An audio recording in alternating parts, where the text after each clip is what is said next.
So you taught a folk song. Great. Now what do you do? It can be really weird at first. You're like, okay, I taught this song and now I don't know what else to do. That coupled with the fact that for some of us, adding instruments is actually not the easiest thing to do. Sprouted this video here. So in this video, we're going to talk about different ways that you can add instruments to your folk songs. This way you can teach a song, you have something to do along with the song. It's going to help reinforce the students singing, it's going to help reinforce different concepts, and they get to play some instruments, which is automatically going to increase that engagement and make kids more excited. So let's get into it. All right, first of all, of course, you can keep the study beat. Like let's start simple. Keep the study beat. If you are wanting to play instruments with the folk song, keep the study beat. Easy, easy peasy. So you can just keep the beat, or you can have different instruments play different lines of the song. So if there's 4 different lines of the song, you can have the kids do, 4 different instruments. They could have all 4 in front of them, or they can be in 4 different groups. One group plays the first line, one group plays the second line, so on and so forth. Really easy way to incorporate lots of different things. You would have them keep the beat on the xylophone, but pick their own melody. Just make sure you make it pentatonic so we don't get weird, res and fas. You can use small percussion and keep the beat in different ways. So I'm thinking like egg shakers, we can tap here and we can tap here and we can tap on our hand and we can tap on our knees. And so there's different ways that you could play like egg shakers or drums or different things like that. Using rhythm sticks, you can even have kids move around the room while they are playing that study beat. So, keeping the beat and keep the beat in their feet and move around the room, or, whatever you want to do. But there's a couple different ways you can keep the beat with some instruments. Number 2, again, keep it simple. Play the rhythm of the song. Cool. Really, really easy. Life doesn't have to be hard. You can do them all the same ways that I just shared, but now with the rhythm. A few that I like to use this one with would be Starlight, Starbright, Seashell, Seashell, and Ickle Ockle Blue Bottle. So I will link those all down below. Number 3, now that we have played the beat, we played the rhythm, let's make it more interesting with identifying different rhythms. So for this, you want to have the rhythm on the screen to help the kids out. And each instrument plays one rhythm. So like, I'm on egg shakers and I play 16 notes. And the 8th notes are played by the rhythm sticks. So when we go through, all the 8th notes are played by the rhythm sticks. All the ticka-tickas, all the 16 notes are played by the egg shakers. Okay, this is really great. I especially like it for the older kids because now we're not just playing the rhythm, but we also have to figure out, is this my rhythm? Is it not my rhythm? And it really helps differentiate those rhythms, which is extra great if you have something new. So I'm thinking, for example, I love using this one with the song Love Somebody, which I use to introduce 16th notes. And so it's a great way to really emphasize those 16th notes because we know that when we get to this one, that's when we're playing that. And typically I do this and I have the kids rotate so they get to play each of the different instruments, which means that they're looking at all the different rhythms and they're also getting lots of different things to do. And now we're singing that song like 80,000 bajillion times, which means it is really, really, really in their head, which is honestly the ultimate goal for all of this, right? Right. Next up is Ostinati.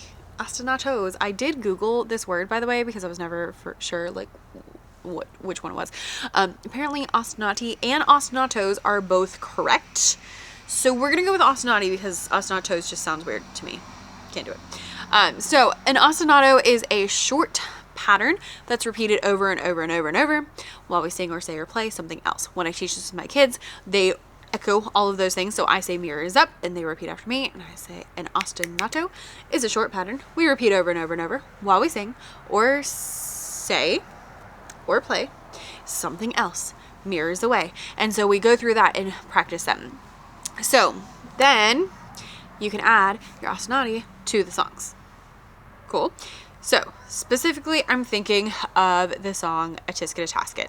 I did this with 2nd grade last year and they loved it. So we learned the song and then I would say, okay, can you go drop, rest, rest, drop, rest, rest. And then we would start singing the song along with it. I have been given a gift. If you're wondering why we were outside, it was because of my friend here.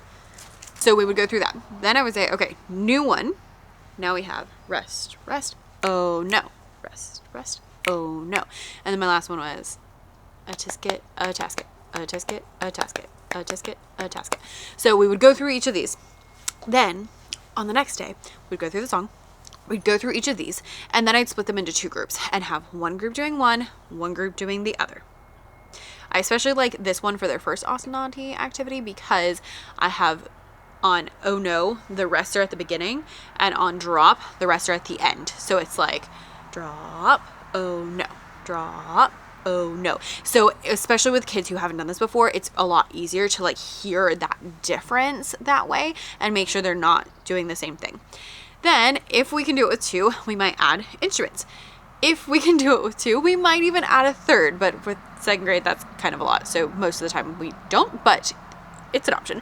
So you can do that with like pretty much any song in the whole entire world, but I love using it with A Tisket a Tasket. I also use it with Vamos a la Mar. I will link that one down below. It's a great time. Yeah, really simple. Next up, for the older kids specifically, we can talk about chords. So some folk songs are all the same chord, so that's not helpful. But some folk songs are multiple chords. So I'm thinking like Pass the Pumpkin or Love Somebody have multiple chords going on, and you can have the kids learn about chords and about how like songs fit into chords and all that kind of stuff while you are playing instruments. So these instruments need to be something obviously that has melody to them. So I mean, if you have like pianos or ukuleles or guitars, great. If not, you can use xylophones. You can use boom whackers, are actually really great to work on chords. Even when I had pianos, I would do boom whackers and then we'd go to the pianos to help them like just understand things a little bit better. But you can have them play even like the steady beat with those different chords. So for example, the song Love Somebody, we're back to love somebody, yes I do. Love somebody, yes I do. Love somebody, yes I do. Love somebody and it may be you. For this one, it's almost every other bar. So like, love somebody is do mi so so, and then yes I do. And so this would be like 1 5 1 5 1 5 1. So you can have the kids split up, and you can do boom whackers, and you can do just the tonic. You could do the whole chord where like this is the C chord and we have C, E, and G here at this chord. And you can do it that way, but having them play at different times works out really, really well. And then you can do it on the xylophones, and you can have them, play the root of one and then the root of the other, and that's really great for the older kids. I also, by the way, just love doing like 12-bar blues with them when we do that as well, because that's only 3 chords. And then when you know 3 chords, you can do pretty much anything, right? All right, next up is adding a B section. So a lot of times when a song is pretty short, I'll add a B section, and in that B section, we can add different rhythms. So this could be something that you create, or it could be something that the kids create. So for example, little kids, I love using the song Que Llueva, and in this one we make up our own B section and we improvise. So this song is all about rain, and it is in Spanish, and so we sing through the song, and then our B section is that we're doing we're saying either rain or llueva, so ta or titi basically, and you get 8 beats. So we sing the song, and then we have rain, llueva, llueva, rain, llueva, rain, llueva, rain, back to the song. And the kids can make these up and have a really good time with it. I love that one specifically with the egg shakers because it kind of sounds like rain, and so it adds a little bit of extra something to it.